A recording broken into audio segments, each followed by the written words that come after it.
Everyone, I hope आप सभी अच्छे होंगे। आज जो हम स्टार्ट करने वाले हैं BPCS 185 developing emotional competency.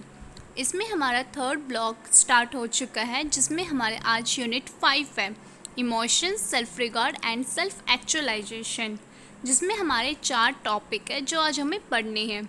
Meaning and importance of self regard, strategies to develop self-regard, meaning and importance of self-actualization, strategies to develop self-actualization। जो आज हमारा पहला टॉपिक है, meaning and importance of self regard. अब self regard का मतलब क्या होता है? सेल्फ रिगार्ड मीन्स कि आप कितना रिस्पेक्ट करते हो खुद को एज अ होल।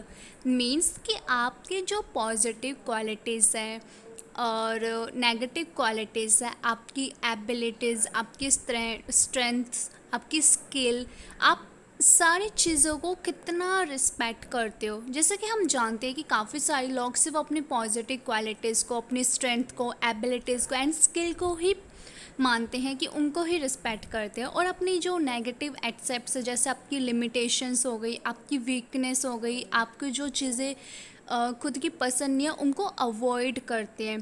तो वो सब चीज़ों को हमें अवॉइड नहीं करना चाहिए। कहने का मतलब ये है कि आपकी जो भी नेगेटिव पॉइंट्स है और पॉजिटिव पॉइंट्स है, आपको दोनों को रिस्पेक्ट करना चाहिए। आप जैसे भी हो, आपको खुद को एक्सेप्ट करना चाहिए, खुद को लेके कभी भी ब्लेम नहीं करना चाहिए। होता है ना कि हम कई बार दूसरों को देख के खुद को ब्लेम करते हैं, जेलस फील करते हैं, ब्लेम करते हैं, एंड दूसरों को लेके खुश नहीं होते कि यार देखो मुझसे ना बॉडी में लेके, फिटनेस में लेके, हेल्थ से रिलेटेड या स्टडी से रिलेटेड वो मेरे से ज़्यादा बेटर है।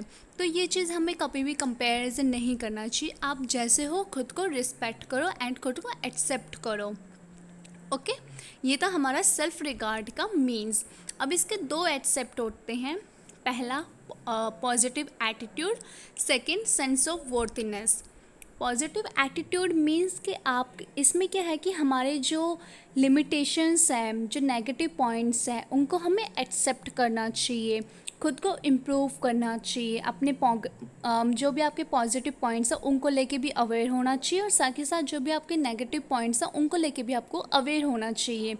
सेंस ऑफ वर्थीनेस मीन्स कि आप कितने ज़्यादा खुद को सेटिस्फाइड रखते हो, खुद को खुश रखते हो, एंड खुद को कितना वैल्यू देते हो, ये आपकी इम्पोर्टेंस होती है। ठीक है, अब बारी आती है कि सेल्फ रिगार्ड में क्या है कि सेल्फ रिगार्ड के कुछ सिमिलर्स पॉइंट्स भी हैं, जैसे सेल्फ स्टीम।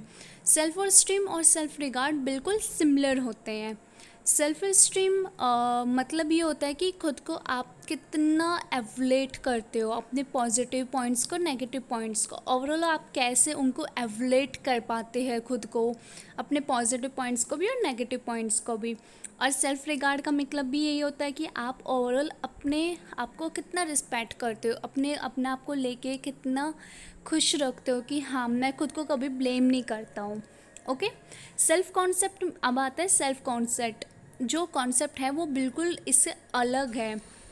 इसमें क्या होता है कि आप ये सोच रहे होते हो, आप क्या सोच रहे हो खुद को लेके, क्या आप मानते हो कि मैं कैसा हूँ, मैं क्या हूँ, ये सारी चीज़ें, मतलब कितना कंपैरिजन करते हो आप खुद को लेके, ये होता है सेल्फ कॉन्सेप्ट। अब आता है सेल्फ वर्थ। सेल्फ वर्थ मतलब कि आप, मतलब हम डिनोट करते हैं खुद को कि कितना वर्थीनेस है। ये जो सारे कॉन्सेप्ट है, सेल्फ कॉन्सेप्ट हो गया, सेल्फ स्टीम हो गया, सेल्फ रिगार्ड हो गया, सेल्फ रिस्पेक्ट हो गया एंड सेल्फ वर्थ हो गया, ये सारे जो टर्म है, ये कंपैरिजन अगर हम इन सब का कर रहे हैं तो इन सब का ओवरऑल एक ही मतलब निकल के आता है कि हम, मतलब इन सबको हम बोल सकते हैं कि इन सब का एक ही मतलब निकल के आता है कि हमें ना, मतलब इन सब को लेके ना हम ये बोल सकते हैं कि ये इन सब का एक ही मतलब है कि आप खुद को लेके कितना खुश होते हो और खुद को लेके आप कितना सेटिस्फाइड हो। मतलब इन सब का यही है कि आप कितना, मतलब हम बोल सकते हैं ये सारे एक जैसे मतलब हमें चीज़ें बताते हैं। सेल्फ कॉन्सेप्ट ही हमें सेम ही चीज़ बता रहा है, खुद को लेके आप कितना सोचते हो, कितना कंपैरिजन वगैरह करते हो खुद को लेके। एंड सेल्फ स्टीम वही है, एवलेट करना पॉजिटिव और नेगेटिव पॉइंट्स को लेके। सेल्फ रिगार्ड का भी यही मतलब होता है कि आप खुद को लेके कितना अवेयरनेस होते हो दोनों पॉइंट्स को लेके। एंड ये सारी चीज़ें हमारे सिमिलर हो गई। ओके, अब बात आती है इसको स्ट्रेटजीज को, कि हम सेल्फ रिगार्ड की स्ट्रेटजीज को कैसे डेवलप कर सकते हैं। इसमें सबसे पहला पॉइंट आता है हमारा appropriate learning experience in the developmental period. अब इसमें क्या है कि जैसे कि सेल्फ रिगार्ड को हम बोल सकते हैं वो एक फिनोमिना है, जैसे हम इसको एक्वायर्ड कर सकते हैं। जैसे हम देख सकते हैं कि जब कोई बच्चा है, जब वो मैं मी माई सेल्फ इन सब चीज़ों को वो इन कॉन्सेप्ट को जब वो डेवलप करता है, उसके वो नए नए ओपिनियंस आते हैं, नए नए थॉट्स आते हैं, कुछ फीलिंग्स आती है खुद को लेके कि मैं ये ऐसे सोचता हूँ, मैं ऐसे बोलता हूँ, मेरे अंदर ये फीलिंग्स आ रही है। लाइक उसके अंदर वो सारे प्रोसेस ये सब चीज़ें डेवलप होने लगती हैं। एंड उसके बाद जिस भी वो एनवायरनमेंट में रहता है, जैसे स्कूल में, घर में, या पेरेंट्स उसको किस तरीके से चीज़ें सिखाते हैं, लाइक दोस्तों के साथ घूमना खेलना, उन सब से ना उसके अंदर है ना एक मतलब जो होता है ना बाहर की चीज़ों को लेके जो फीलिंग्स होती है वो डेवलप होती है। लाइक वो फिर खुद के पॉजिटिव एंड नेगेटिव पॉइंट्स को भी फॉर्म करना स्टार्ट हो जाता है कि उसके कौन से पॉजिटिव पॉइंट्स है, कौन से नेगेटिव पॉइंट्स होते हैं, स्टार्ट होने लग जाते हैं। ठीक है, ऐसा ही एक लर्निंग एक्सपीरियंस भी है जो हमें डेवलप करना चाहिए। ये राउंड डेवलपमेंट है, जैसे हम बोल सकते हैं physical, social, emotional, moral and spiritual except. ये जो सारे जो स्पिरिचुअल हो गया, मॉरल हो गया, इमोशनल हो गया, सोशल हो गया एंड फिज़िकल हो गया, इन सारे राउंड को हमें डेवलप करना चाहिए बच्चे के अंदर, इन सारे एक्सेप्ट्स को, ताकि वो डीपली लाइक समझ सके हर एक सिचुएशन, फिज़िकली भी, सोशल भी एंड इमोशनल भी, मॉरल भी एंड स्पिरिचुअली, सारे एक्सेप्ट को वो समझ सके, उनको लर्न कर सके और इन सब चीज़ों को वो डेवलप कर सके अपने अंदर। ओके, अब आता है हमारा सेकेंड पॉइंट कि development of different aptitudes of self regards. अब ये सारे सेल्फ रिगार्ड्स के जो उनसे अलग अलग जो एटीट्यूड्स भी हैं उनको भी हमें डेवलप करना चाहिए। जैसे पहला आता है सेल्फ अवेयरनेस, कि खुद के बारे में जानना, अपने थॉट्स, फीलिंग्स, स्ट्रेंथ, वीकनेस के बारे में जानना। सेल्फ कॉन्सेप्ट मतलब कि उसमें क्या होता है कि वो सारी चीज़ें आ जाती है कि आपकी एबिलिटी, आपकी स्किल, आपकी थिंकिंग, आपका इमोशनल एंड आपका बिहेवियर पैटर्न, इन सब को हमें इम्प्रूव करना चाहिए कि एक व्यक्ति इन सब चीज़ों को लेके क्या सोचता है, लाइक कैसे बिहेव करता है। पॉजिटिव नेगेटिव एक्सेप्ट्स को भी हमें इंक्लूड करना चाहिए।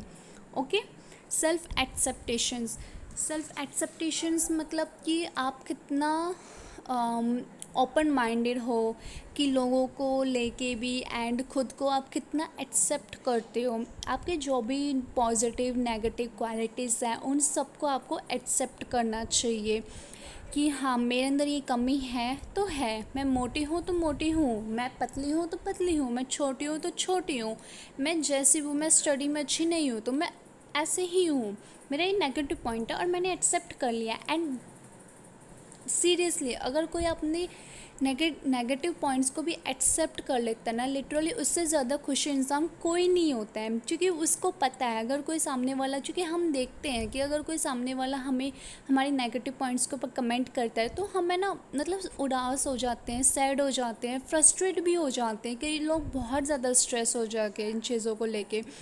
तो जब वो इंसान खुद अपने नेगेटिव पॉइंट्स को भी एक्सेप्ट कर लेता है तो सामने वाला चाहे बोले या ना बोले उससे हमें घंटा फ़र्क नहीं पड़ता है, लाइक हम खुश होते हैं, लाइक ओके। उसके बाद आते हैं सेल्फ कंट्रोल मीन्स आप अपने इमोशंस एंड फीलिंग्स को, ये नहीं कि आप सिर्फ उनको कंट्रोल करो, लाइक उनको मैनेज करना चाहिए कि आप सिर्फ एक कंट्रोल करना, like her control in the sense मतलब कि आप सिचुएशन के हिसाब से आपको कंट्रोल करना चाहिए कि आप पहले किस सिचुएशन में हो, ये अंडरस्टैंड होना बहुत इंपॉर्टेंट होता है, तभी आप खुद को कंट्रोल कर पाते हैं बेटर तरीके से। सेल्फ कॉन्फिडेंस मीन्स कि आप टोटली कितना अपने आप को एक्सेप्ट करते हो, इजी होता है खुद को एक्सेप्ट करना, लाइक खुद को बोलना कि हाँ मैं कॉन्फिडेंट हूँ कि ये चीज़ मेरे से हो जाएगी, खुद को कंफर्टेबल फील कराना किसी भी चीज़ को लेके, लाइक ओवरऑल मेरे अंदर ये कॉन्फिडेंस है कि हाँ मैं ये चीज़ कर लूँगी। ओके, अब बात आती है कि जब ये सारे अल्टीमेटली जो भी ये रिगार्ड से रिलेटेड जो है ये डेवलपमेंट अगर हम कर लेते हैं अपने अंदर, तो हमसे ज़्यादा खुश इंसान कोई नहीं होता है। हम अपनी लाइफ में हर चीज़ को अचीव कर लेते हैं, खुश रहते हैं और ऑप्टिमाइज भी रहते हैं। अब आता है बात हमारे थर्ड टॉपिक के, जो है meaning and importance of self actualization. Self actualization means क्या होता है ना कि सेल्फ एक्चुअलाइजेशन मीन्स कि एक व्यक्ति जब खुद को जो भी उसको चीज़ें चाहिए होती है अपनी पोटेंशियल, जब वो अपनी पोटेंशियल को फुलफ़िल कर लेता है, लाइक उसको अचीव कर लेता है, तो वो बंदा सेल्फ एक्चुअलाइजेशन होता है। मीन्स कि वो जब भी अपने काम जो भी उसको जो उसके हाईएस्ट नीड होते हैं जब उसको वो फुलफ़िल कर रहा है, तो उसको हम बोल सकते हैं वो सेल्फ एक्चुअलाइजेशन है। अब सेल्फ एक्चुअलाइजेशन को मैस्लो हायरार्की एक नीड है, मतलब मैस्लो ने एक हायरार्की ऑफ नीड को डेवलप किया है, जिसमें उन्होंने हमारे 5 स्टेजेस बताई है कि इन 5 स्टेजेस को जैसे जैसे पहले स्टेज कंप्लीट होते हैं, फिर सेकंड, फिर थर्ड, फिर फोर्थ, और जब लास्ट आपकी फिफ्थ होती है वो सेल्फ एक्चुअलाइजेशन की हर एक इंसान की वो हाईएस्ट नीड होती है। फर्स्ट क्या होती है? साइकोलॉजिकली मीन्स उसका खाना, air, water, sleep, sets and ये सब चीज़ें जो साइकोलॉजिकली अगर वो इसकी फुलफ़िल हो जाती है, उसकी नीड ज़रूरत पूरी हो जाती है, तब वो सेकंड स्टेज पे आता है सेफ्टी मीन्स कि आप पर्सनली आप कितना सिक्योर है, लाइक अपनी फाइनेंशियली, जॉब, फैमिली, इन सब से आप सिक्योर है या नहीं है, ये भी कंप्लीट हो जाती है। तो थर्ड आता है लव एंड बिलोंगिंगनेस, कि आपका जो प्यार है आपको मिल रहा है, एंड आपके जो फैमिली है उनसे हमें प्यार मिल रहा है, फ्रेंड्स हो गए, सोसाइटी हो गई, इन सब से जो हमें प्यार मिलता है, लाइक वो हमें मिल रहा है या नहीं मिल रहा है। उसके बाद हम फोर्थ स्टेज पे आते हैं स्टीम मतलब आप कितना ज़्यादा आप दूसरों को रिस्पेक्ट करते हो और आपको खुद को कितनी रिस्पेक्ट मिलती है, कॉन्फिडेंस, वर्थीनेस हो गया, ये हमारी फोर्थ स्टेज हो गई जो हमें चाहिए होती है। लाइक उसके बाद हमारी लास्ट स्टेज आती है फिफ्थ, सेल्फ एक्चुअलाइजेशन, जिसमें हमारी जो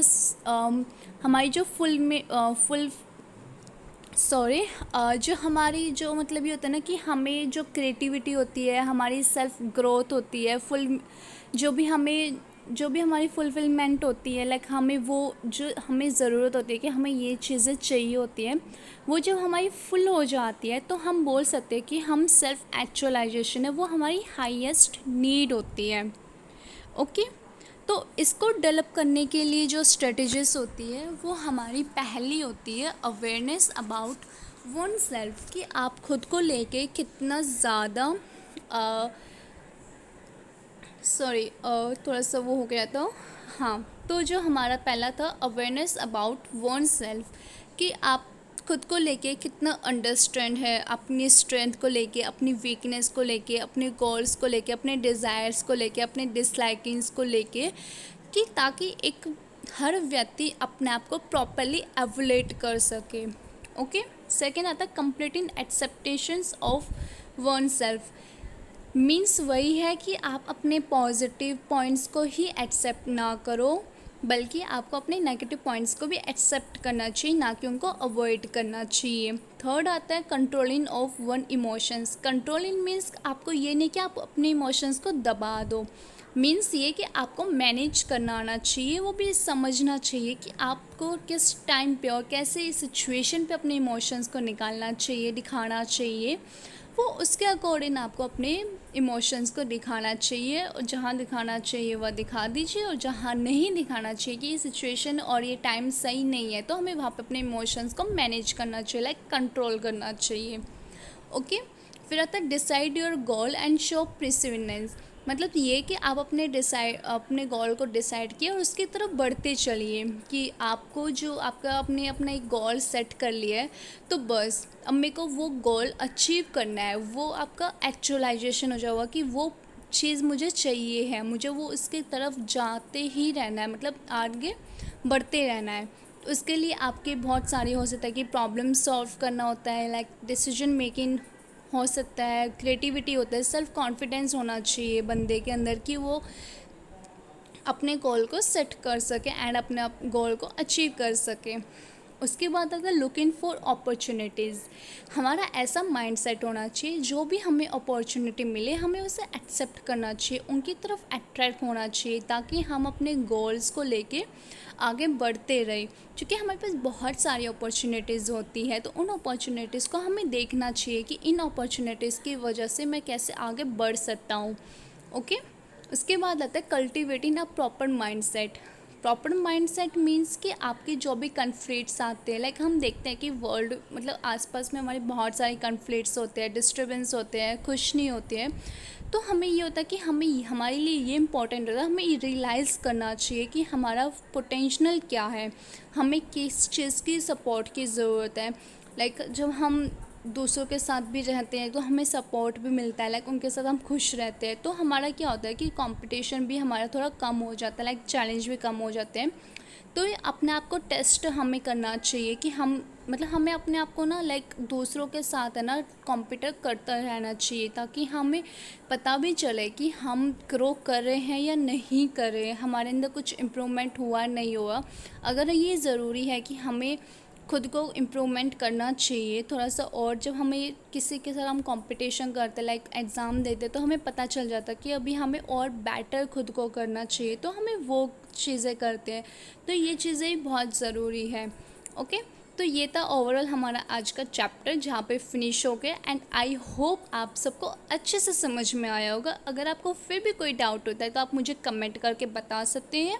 एंड इसका नोट्स आपको पता है कि मैं टेलीग्राम चैनल पे प्रोवाइड कर दूँगी और उसका लिंक मैं आपको डिस्क्रिप्शन बॉक्स में दे दूँगी, आप वहाँ से डायरेक्ट हमारे टेलीग्राम चैनल पे जा सकते हैं। एंड अगर इग्नो से रिलेटेड एंड कोई भी क्वेरी हो आपकी तो मुझे कमेंट करके बता सकते हैं, हम ज़रूर आपकी क्वेरी को सॉल्व करेंगे। And thank you so much, bye bye.